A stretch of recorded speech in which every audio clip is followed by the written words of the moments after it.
listening to the Marketing Happy Hour podcast, where we discuss career and industry insights with our peers in marketing. We're here to talk about it all, like the ups and downs of working in social media, how to build authentic relationships in the influencer and PR space, managing a 9-to-5 and a side hustle at the same time, how to be productive in your life and career without losing your sanity, and more.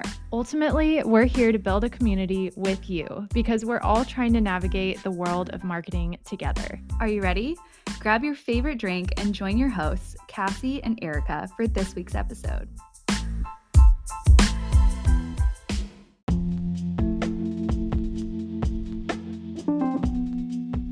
Hey, Marketing Happy Hour listeners. Okay, before I even tell you about today's guest, if you're considering your next career move or generally want tips for perfecting your resume, grab something to take notes because this week we are chatting with Tim Dyck of Best Culture Solutions to hear his thoughts on how to stand out as a candidate in the job market today. This is a great episode because Tim is great, but we were also able to grill him on every burning question we've had or have heard from you guys about getting hired, including exactly how to format your resume, what to include and not include on it, and when to write a cover letter. Tim also walks us through his best interview strategies and shares encouragement for job seekers that are currently receiving a stream of rejections. Grab a drink and let's listen in together. Tim, we are very excited to have you on the show. I've known you for quite some time. I'm excited for Erica to get to know you, for our listeners to get to know you. You are the founder of a fantastic company called Best Culture Solutions, which we'll talk about here in a minute, and a podcast host. But before we get into the meat of the conversation, Tim, how are you today? First of all, how's it going up in Canada? Yeah, really good. I don't want to admit this because it would fulfill any stereotype that anybody could ever have about being up in Canada. But for reference, it's April 24th today. And I looked outside my window and it was snowing. Oh my goodness. Isn't that crazy? That is crazy. I mean, it's melting right away because it's warm and it's springtime, but I'm hesitant to share this because I don't want to fulfill or perpetuate any inaccurate stereotypes, but it's snowing and it's 45 Fahrenheit here today. So, oh man. Well, I cannot say that Erica and I can relate currently, unfortunately. Like 90 here, or it's been like 90. Yeah. I don't know what it is right now. Yes, it is quite warm. So we certainly have empathy for you there, Tim. But I'm curious, what is in your glass right now? Are you drinking something warm? Right. Or feel free to share your favorite happy hour beverage, whether alcoholic or non-alcoholic. So right now it's tea. Yep. It's tea in a nice Disney's Animal Kingdom Starbucks You Were Here mug. Listen. But if it were nighttime, on very rare occasions, because I'm finding as I get older, these things you don't do these things anymore. But I could have anything in my glass because I spent a long time in fine dining. And so you get exposed to a lot of different things. So if I'm eating something, it might be a little bit of wine. If I am not eating something, you might have a scotch or a bourbon. It just depends on what's going on. Yeah, that's awesome. Do you have a favorite brand of scotch or bourbon? I'm always curious.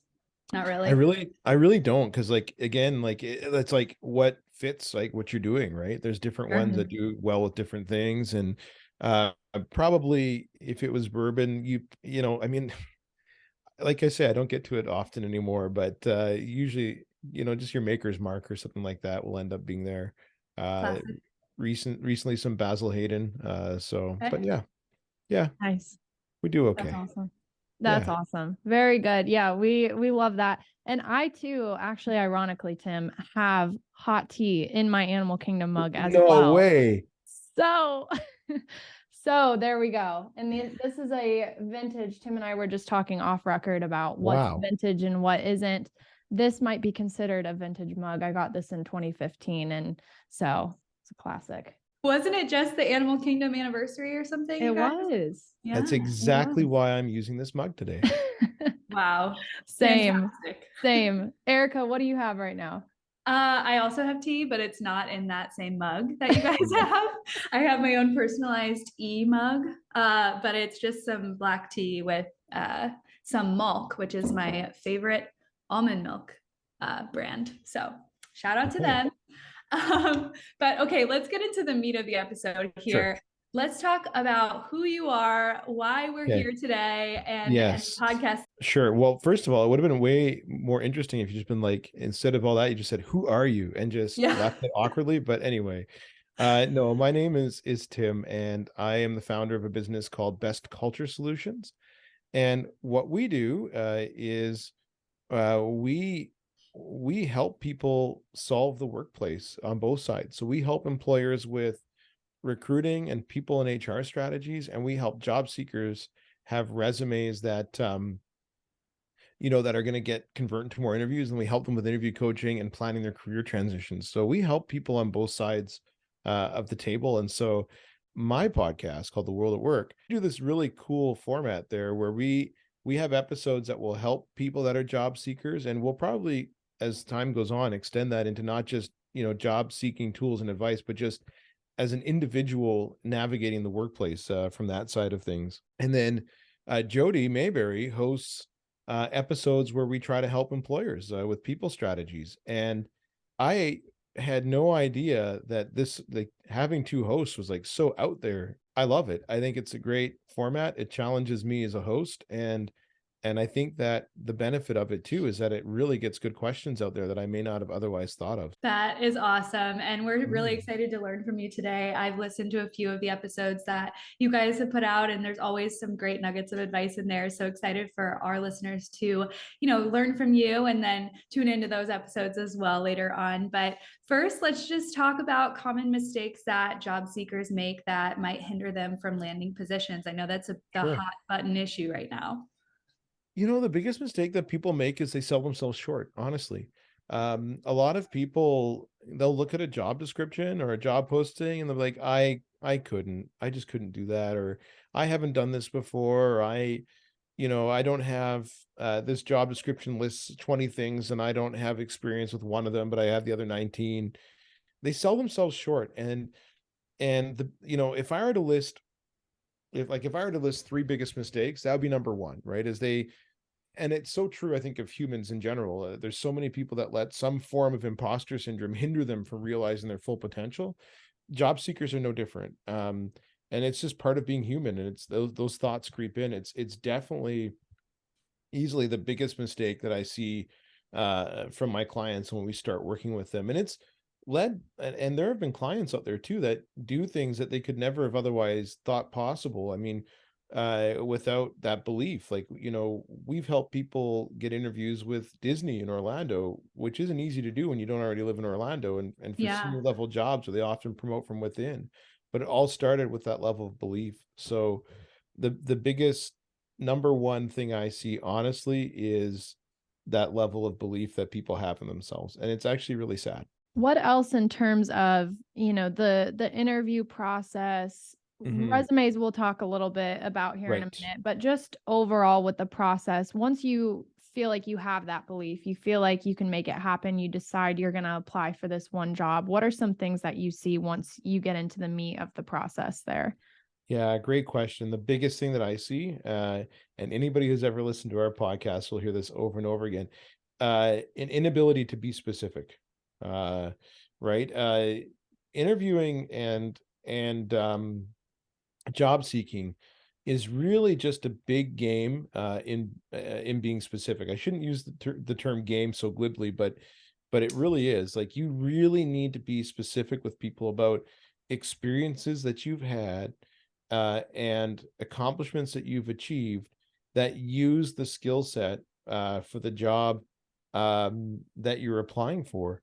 And one thing, going back to the original thing that we were talking about with confidence, is that you can apply for things that aren't maybe necessarily in the same industry or directly applicable to the job that you currently have. But there's probably any number of experiences that you've had that would use the skill set required for that job. And people go into interviews without a good set of experiences and stories to tell people where they've overcome obstacles, where they have achieved things that are pretty special. And everybody has those types of achievements, and they just struggle to be specific in the interview. They stay high level, they stay hypothetical. I think part of it is that, from frankly, I mean, like smart devices are really awesome, but we get information overload, and that makes it hard for us to zero in and focus on those things. Cognitively, I don't know. I'm not an expert in that field, but that's just how I kind of see it sometimes when I talk to people anecdotally. But the inability to be specific is a huge, huge struggle that so many people have now. Pretty much everybody that I work with has that struggle.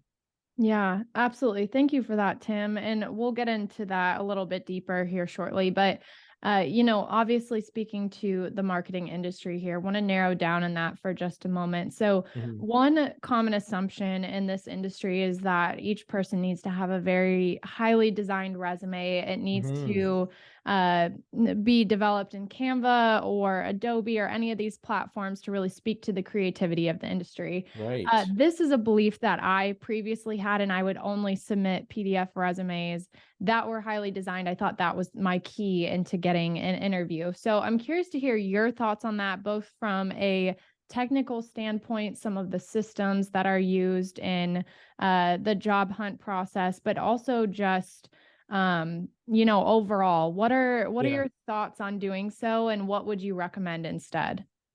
Yeah, you're so right. Like so many people now are, I mean, with Canva like being a thing, and people having it, and not to diss on Canva. I mean, I think all three of us do some level of marketing at some point and probably have used Canva and benefited from it.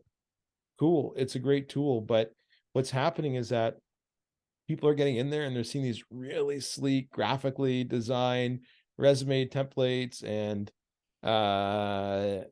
and getting super into that and like having these really nice colorful resumes, which I totally get it, but don't do it. I hate to say it, don't do it. And the reason why well, there's many reasons for it, not the least of which is that anytime you include graphics in a resume or anything graphical, be it a photo, be it colors, be it anything, you run the risk of it being formatted in a way that's difficult to read when you apply online. So employers are using something called an ATS, that stands for applicant tracking system. Anytime you click a button that says apply online, it's going in their system. And a lot of their systems start reading the document automatically to try to pick things out of it, to pick keywords out of it, to translate it into their system. If your resume has formatting in it, every layer of formatting that you add is just another opportunity for it not to translate into that, if that makes sense. That's the first thing that happens with that. The second problem, though, is more personal or human, is that if your resume makes it through an ATS, somebody is going to be looking at it, and you have 3 to 5 seconds to capture that person's attention. And unfortunately, as nice as it looks, I don't think you can afford to spend those 3 to 5 seconds with the person looking at colors at how nice they are. You really want the first thing that they see and they think to be how you can help them, and instantly demonstrate to them how you can solve the problem that they're looking for that person to solve. And if you use colors and graphics, it will look nice aesthetically, but you have more or less, frittered away that 3 to 5 seconds that you have. So you're saying photo or no photo, you're saying no photo, right? No I way. agree with that too. And I used to have my photo on my resume for like the longest time, and I literally just recently took it off. But that's the general advice that I was getting, was like, don't Yeah. put your photo there. Okay. And then secondly, what do you recommend having that's like right front and center that recruiters or hiring managers can look at right away and Yeah. say, okay, this is the person that we should follow up with about this position? I'm like very curious to hear, what that thing is that will stand out. Cause you see all these templates that are like, okay, here's a little, whether it's, put your name up top with your little like one liner about yourself, and then all your skills on one side, and then all your experiences on the other. But I feel like maybe that's a little outdated. What are your thoughts on that? Yes and no. Okay, so first of all, go back to the photo. You're right. Like, so photo it's a no for me. And the reason again is because we kind of mentioned this earlier, is that you've got that 3 to 5 seconds. You might have a great professional photo, but this isn't exactly a LinkedIn profile where people are looking for that. You want, again, the first person for somebody the first thing for a person to see, is how you can help them, which gets into what you've just asked about. So when we design resumes for people, what we do is we will start with a headline on top, right? The headline might not be some really big, fantastic, 80-word headline, but it's just like, let's say I'm applying for a marketing role. I might put just marketing professional underneath, first thing underneath my name. So that way it's the first thing that people see. If I am applying for an HR consulting role, right? Like we just put in a bid for some work. My resume for that said people strategy consultant or people and HR strategist consulting. So that way people can see that right away. So you do want to do that kind of at the top so that we instantly make a case for yourself. And then underneath, what you want to do is you want to have a summary section. And this is where the magic happens, for lack of a better term. That summary section, you've got 3 to 5 bullet points in there that you want to put, and you want to base those bullet points directly on what qualifications they're looking for in the role. What qualifications do they want from that person? And when you go through any job posting, there'll be a basic qualification section. And you don't just want to say that you have all these things, but what you want to do is you want to list accomplishments that you've had that reflect the skills or the credentials that they've listed. So, if they're looking for a certain university degree, you can say achieved a bachelor's of communication from the University of South Florida in 2015 or whatever it might be. If they're looking for years of experience, right? You could say over 10 years experience as a marketing specialist growing audiences in 10 different industries. But you want to put something accomplishment wise that directly demonstrates to people that you have the qualifications for this role. Because if you think about it, when a recruiter is looking at a resume, in that first 3 to 5 seconds, if they don't see the experience or the skills that they've specifically asked for, chances are they're going to move on. And so that's what I would suggest doing, Erica. Like start at the top with the headline and then have a summary of 3 to 5 points that directly speaks to the skill set that they're looking for in the job. Yeah, no, that's awesome. Thank you so much for sharing that. I feel like people, when they're learning about resumes or when they're seeing a template online, don't really understand that part. And that's super helpful. That kind of leads into the next question here of like any tips for tailoring resumes to specific positions. We have seen on like TikTok, there's extravagant examples of this where they are like going over the top and building out even things that look like a PR box for different companies and then sending that out. Weird, but whatever. And then, even just on a smaller scale of like, how do you make sure that your resume is getting to the right person with this specific position in mind? Yeah, well, the good news is that this tip doesn't take a ton of work if you're generally applying for things that are in kind of the same wheelhouse.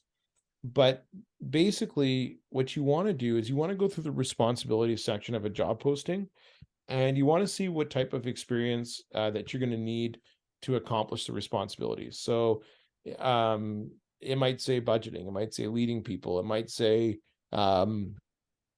marketing in some way, right? Different skills that you see underneath the responsibility section of the job posting, because this is going to be your day-to-day duties, right? This is going to be what you do day to day, or the problems that you solve day to day. As you look at each one, you should ask yourself, okay, do I have experience here doing this? And if you do, what you want to do is you want to write it underneath the job in your resume that you have where you gain that experience. But you don't want to write it just as if it was like you're listing the responsibility of your job. You want to write it as an accomplishment. So, essentially, if one of the things that they had in the job description, the responsibilities, was leading a team, I'm likely not going to put in there that I led a team with that exact verbiage. I could say, coached and directed a team of 40 professionals that did, that were managers, marketers, and administrators, like the specific jobs that they did. So that way it lists it as an accomplishment and not just as a duty. And what I will do is I will go through that job description of the responsibilities. And if I have, say, a 2-page resume with my last 2 or 3 jobs on it, I will list achievements that I accomplished in those jobs that would speak to that responsibility. So that way, every time the person reads it, they're like, oh yeah, they can start visualizing you in the job. Oh yeah, I need somebody who can lead people. And oh yeah, she's done a ton of marketing work. And I'm looking for a marketer. Great. They grew audiences. They had a strategy. They had a plan. So anything that you see in the responsibilities, I would use my resume to speak towards those responsibilities, to show your accomplishments and skills with those.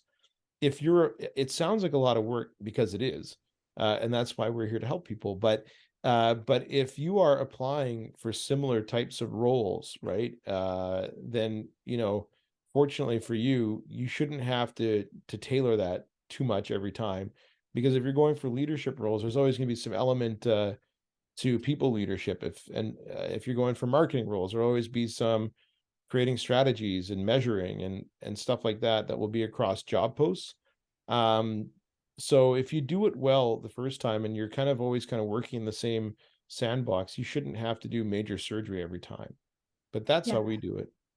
That's awesome. Okay, I have a few different follow-ups here too. Go for Just it. as I'm thinking through resume tips. First of all, you recommend 1 page or more than 1 page? So I always say no more than 2 pages. Okay. Should you be listing every single experience, every single job that you've ever had, or just the most relevant and time-wise, like the most recent? What do you think? Yeah, precisely. So I started the most recent, I go backwards. And what I will do is I will list relevant accomplishments under each job, right? Using the strategy that I just outlined, but starting with the most recent job first. They don't have to dig too far down to find it. And then what I will do is, once I've got enough different experiences, then I will stop once I get to 2 pages. So if I have to list the last 3 experiences to get to 2 pages, great. If I have to list the last 5 experiences, sometimes that's the case too. But I have had clients before too, when you're done, you could get it into 1 page, and that's, never say no to that. If you can do that, more concise is better, which is why, which is exactly why, I say stop at 2 pages, because the more concise, the better. It used to be, when our parents, I can remember my dad at one point had like a 10-page resume in the early 90s, just different times. So we don't want that, but yeah, 2 pages tops. And if you are in a situation where you just happen to be able to get it to 1, don't be shy about that. Gotcha. Awesome. Okay, one more question here that I wrote down. Okay, do we need to include our contact information on the resume or elsewhere in the job application process? Great question. Put it on the top, just like people typically do. Email, phone number, the city that you live in. You do not need to put your full address anymore. A lot of people are still doing that, and that's your personal address. Nobody else needs to know that. The real thing that people need to know from your address is what city you're in. So just put your city, and that's it. Awesome. And then the last question that I had around just like applying for jobs, creating resumes and things like that. A lot of times when we're applying to jobs online, there will be a place to put your resume, but then also some follow-up questions there, right? And one of those is oftentimes salary requirements. What do you recommend doing, especially when maybe there's not a salary range listed on the job description? What do you think is like good practice there? Oh, great question. Find out what market value is for what you do and put that in. Honestly, a lot of people sit there and they're like, oh, if I put this, they won't be happy, or what do I put to make them want to call me? I think that that's actually a really bad strategy. I mean, you'll get the call more often, sure, but you'll also get the wrong level of compensation more often based on what you need, right? And so what I would tell people to do is to get super deliberate about doing research on what market value is for a role like the one that you're going for is in the area that you live in, or the area that you're applying in, and ask yourself if that is enough for you, right? And ask yourself, if that is going to make you happy. And then don't be shy, be bold. Like, don't be confident when you put that number in there. based on that. You might not get it, but that's okay. That's not a bad thing. You wouldn't want it anyway. I know Yeah. lots of people who compromise on this because they're just so afraid of not getting a call. But then once they get the job, they're already realizing that this can't last forever because it's not what they wanted. Now, don't get me wrong. There are some people with financial realities that require them to do that temporarily, and I understand that, and I get that. But if that's not you, definitely get super deliberate about what you put in there. And deliberate doesn't mean be deliberate about getting a call back every time. Yeah, totally. Do you recommend putting like a range or a specific number? I don't know if it honestly matters. Like if they ask for range, throw in a range that that is requisite to market value. Don't be afraid if you reach up a little bit higher for market value if you've got the experience to back it up, or if you've got the credentials or the case that you can to back it up. But I would answer the question that they want answered, and I would just be super, super confident. Don't even worry about it. Awesome. Awesome. Yeah. Thank you for that. What about cover letters? How do we feel? Oh, I think they're dying, honestly. How do Yeah. you feel? I feel the same way. I think it maybe depends on the job that you're applying for, or if you know the hiring manager in any in any way. I've seen both things work. I don't know. I think it's another step that's just heavy on the applicant, especially nowadays when there's so many just jobs open and so many people applying for the jobs. It's hard to like do everything for every job and know that maybe you're not going to get a call back. I don't know how to determine whether or not you should have a cover letter for a different position. Right. Okay, so here's my answer to this. So we do recruiting as well. And so I can tell you, from a recruiter's perspective, the honest truth about where a cover letter is going to get you. We, personally me, if I have a paper with a cover letter and a resume on it, the first thing I do is I flip up the cover letter and I look at the resume Yeah. every time. However, where the cover letter will matter, is because, where the cover letter will matter is if they expected to see one and they don't, right? If they expected to see a cover letter and they don't see it, well, then that is going to be an issue. And you gotta, even if they don't read it, they're expecting to see it. And so you should have one. So if the job post specifically asks for one, you better include one. Otherwise it'll show that you can't follow instructions. This typically is I find for senior level roles more the case where they specifically ask for one. Yeah. But yeah, if you have a hunch that they might want one anyway as well, just include one. I mean, even if they don't read it, you often will not get discounted for having one either, unless they specifically don't have one, unless they specifically asked you not to have one. But the honest truth is that the cover letter, even if you're supposed to have it, and you do include it. It's a dying thing. People don't like, it's not the first thing they look at, but at the same time, they might just notice if it wasn't there. Yeah. And they existed for a long time, if you think about it, when the reason why they would have made sense, when they were common was because this was also a time when computers and printing tools weren't as accessible and convenient as they are now. And so lots of people, would have a typewritten resume and you're not editing it for every job post. And so the easy way to get people to pay attention to the points in your resume, that you needed them to see first, that strategy where we talked about the summary where you've got the 3 to 5 qualifications, was to throw them in the cover letter, right? And highlight those things in the cover letter. But times have changed. So that's why nowadays people are just skipping straight to the resume. Totally. And I think another reason why someone might include a cover letter is to maybe explain something. So if you're trying to like switch industries or you want to do something totally different than what you've been doing before, I think maybe that's a good, place to indicate that or explain that in a way, just so that you have an extra, maybe chance of getting viewed for this position. I don't know if you agree with that, but that's what I'm thinking in my head as you're speaking about this.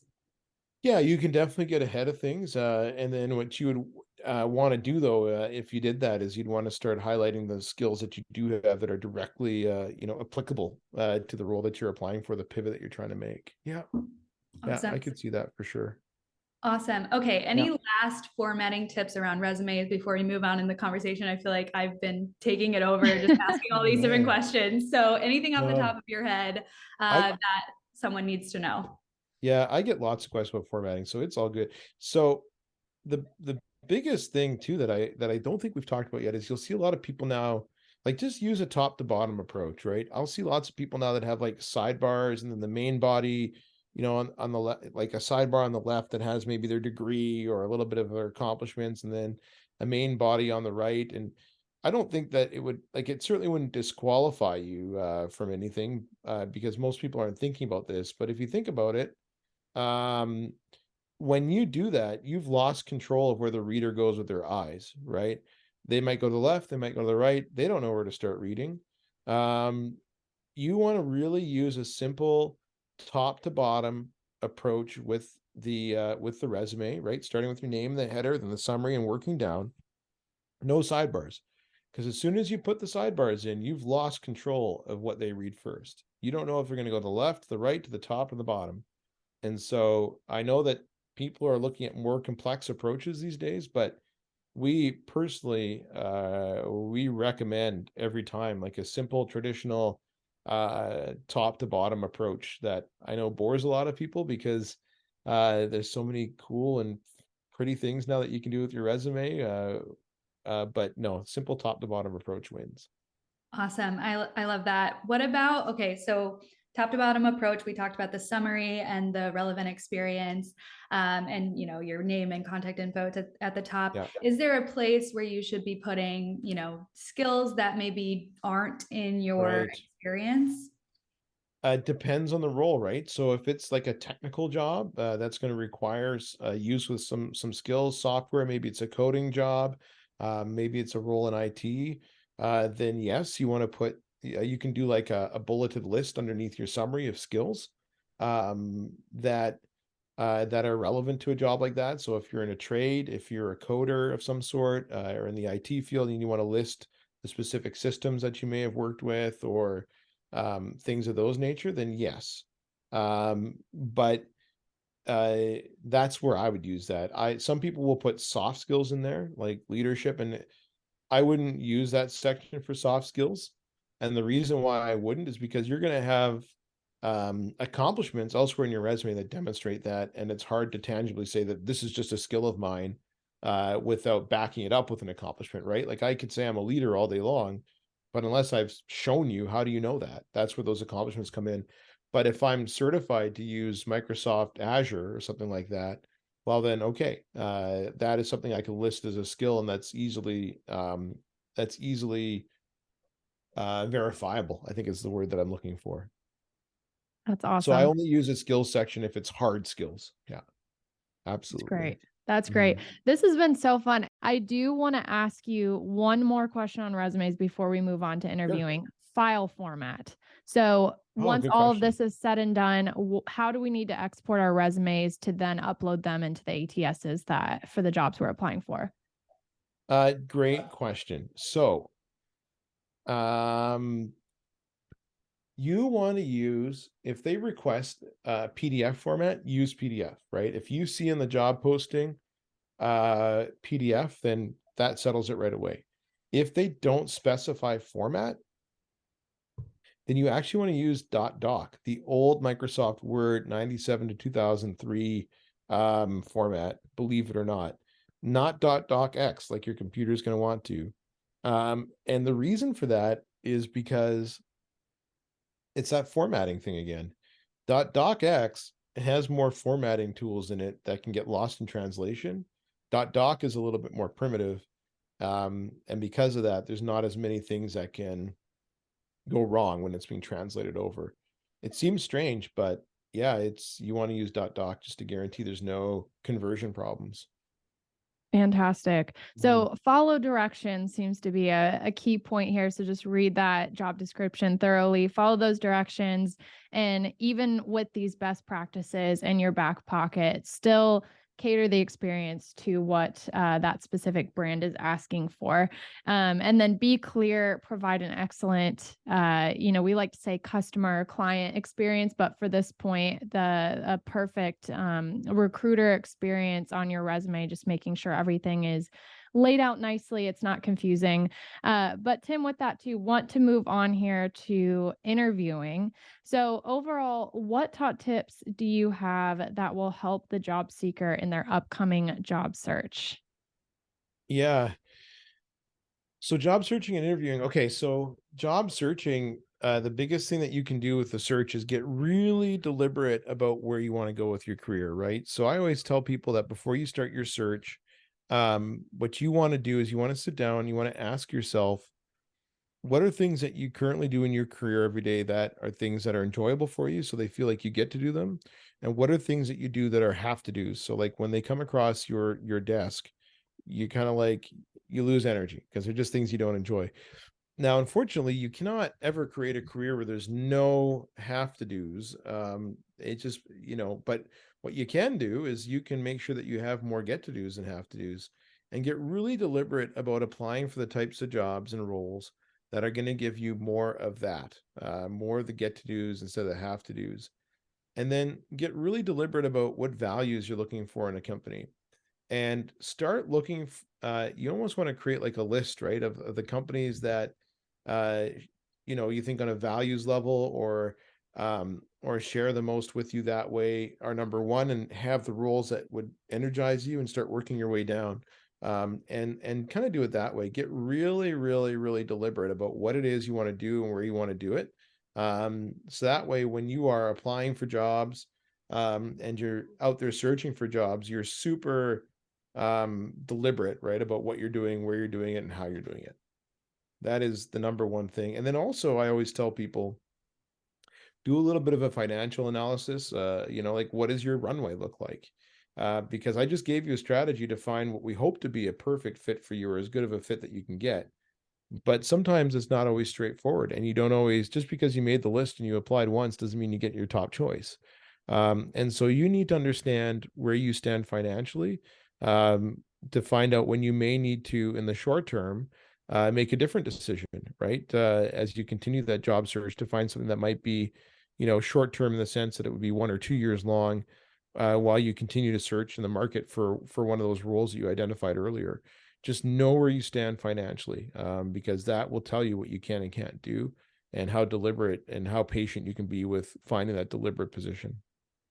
Fantastic. And I know too, with more of the technical things, making sure you show up early or show up on time, whether this is a virtual interview or in-person interview, making sure you're dressing for the role. A lot of those aspects are very straightforward, but the way that you answer questions too, I know can tell a lot about a candidate. So do you have any tips specifically, when someone asks you to tell them about how you've resolve challenges in the past, or your strengths and weaknesses? What are some tips in how you can just overall put your best foot forward in responding to those kind of questions, whether they're very simple or they're more of those challenging questions that you think they're trying to trip you up with? Yeah, great question. We honestly, oh man, how do you even start answering that question? So that question, we could get to that with our clients over 5. We actually are we have our interview coaching product designed to answer that question over 5 sessions. We don't have 5 sessions today, but what I would tell you, is that for your interview, you really want to come in there with specific stories, right? You need to come in there, and we mentioned it earlier, people struggle with this. So it's even more important now that people are struggling with it, to be the one who can deliver this. Have specific stories where you've overcome the types of obstacles and challenges that you're going to face in that role. Obstacles and challenges makes it sound pretty big deal, right? Like, oh my goodness, obstacles, like huge, but it doesn't have to be these crazy, huge, monumental things. It's just little things like somebody who created a conflict for you. How did you overcome that? What did you do to deal with them, or work with them? A time where you made a mistake, you had to fix it. It doesn't have to be this crazy, I climbed Mount Everest challenge. It's all about problems that you face in the workplace and having specific stories about them. Maybe there's a time you had an angry customer. Maybe there is a time when You had a million things on the go at once. You had to keep them straight. How did you do that? What action did you take? And then what you want to do with those specific stories is, and you never want to answer those questions when you get those questions, tell me about a time you had a workplace conflict, with a really high level, generic, hypothetical response that doesn't really share anything about you, or a specific story that you've had. So an example there might be, well, if I'm asked about workplace conflict, I could say, well, it happens all the time. And anytime that happens, I just work with the person and listen to them, and we make it right and we get over it. That's not a specific story. Have a specific story in those cases where, somebody did create conflict and you did have to show leadership to fix it, right? Come in there with specific stories that will drive them to see how you will specifically handle problems in their workplace. Because when you have specific stories, they can start envisioning you in the role themselves, right? Because you're telling them stories about how you solve the exact types of problems they're going to need you to solve in the past. And they can visualize things. They can visualize you in the role. You have got to have specific stories. You can't afford not to. When it comes to things like strengths and weaknesses, I just say you own them.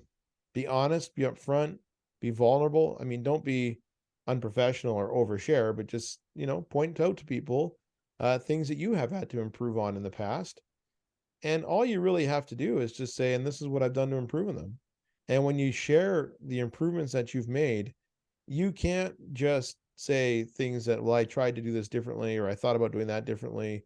You need to specifically tell them what you did action wise. What action did you take to get better in that area? So if it's a time management problem, you don't want to just say, well, I tried to think about how much time it takes things to do things. No, you want to talk about specific internal processes that you changed. I bought a day timer. I read a time management book and I implemented the processes in it.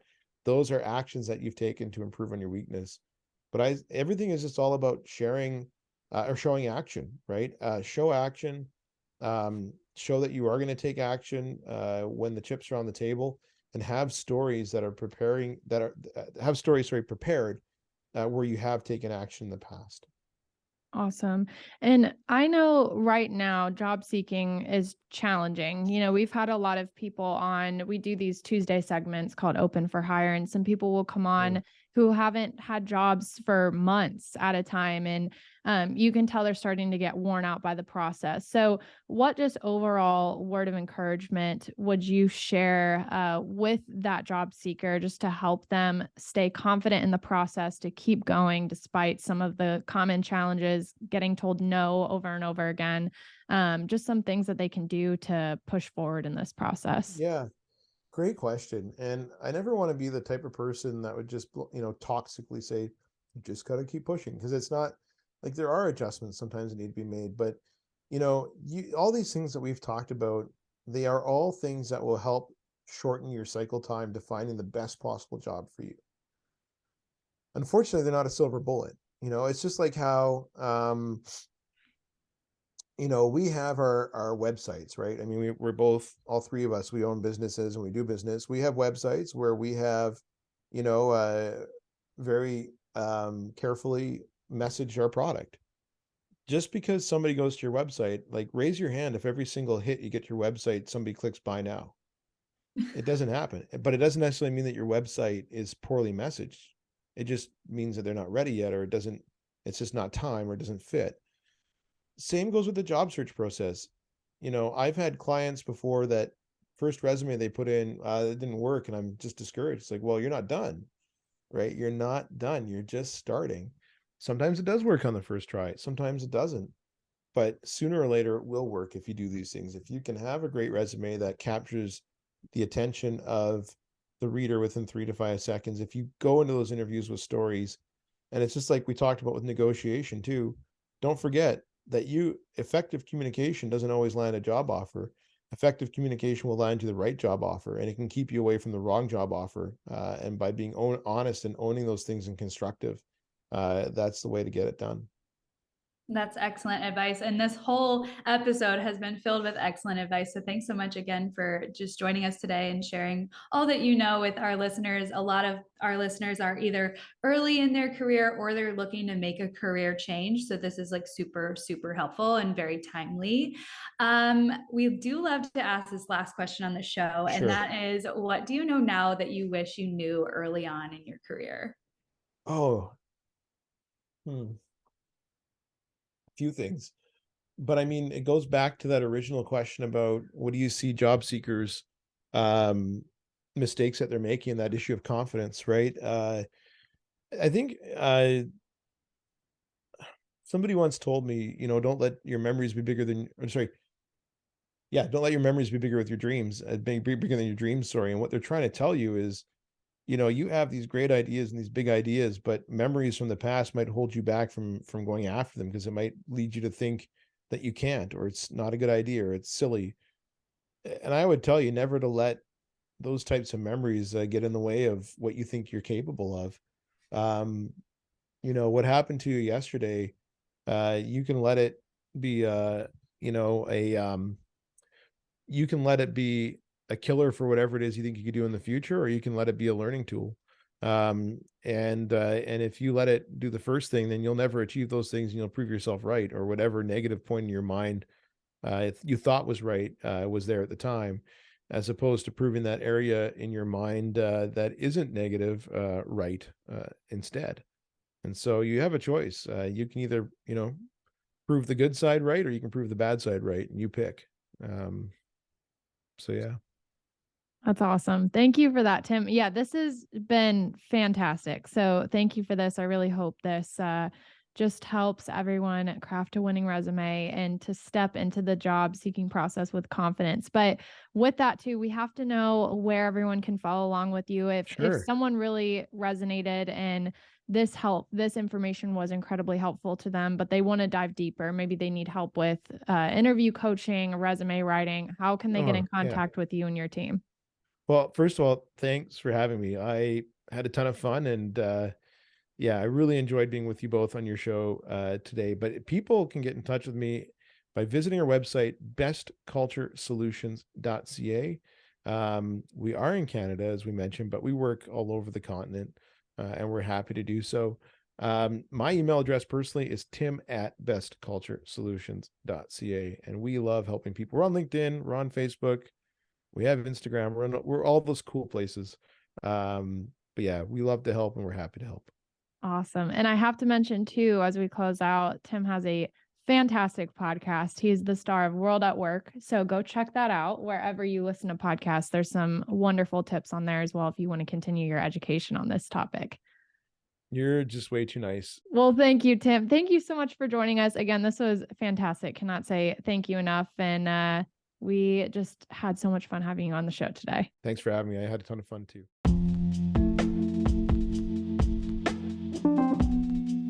And that is all for this week's episode. If you're looking to make your next career move, I hope you found this conversation insightful, encouraging, and can take away some great tips for perfecting your resume and nailing your next interview.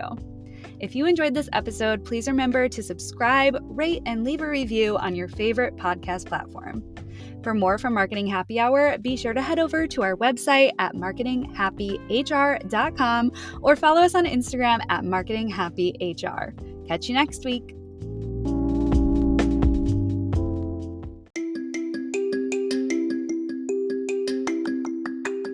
We are so excited to share that our first ever free Marketing Happy Hour digital resource is now available.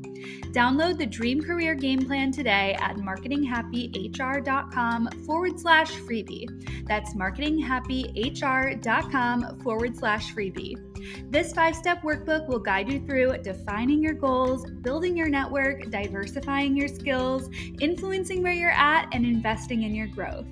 Cassie and I created this resource with marketing careers in mind, but the framework can be applied to any industry. Our hope is that this workbook will help you truly elevate your career, whether you're in the market for a new position or just looking to make your mark in your current organization. No matter where this resource finds you, we are cheering you on every step of the way. So go check it out at marketinghappyhr.com/freebie to download and make your career dreams come true.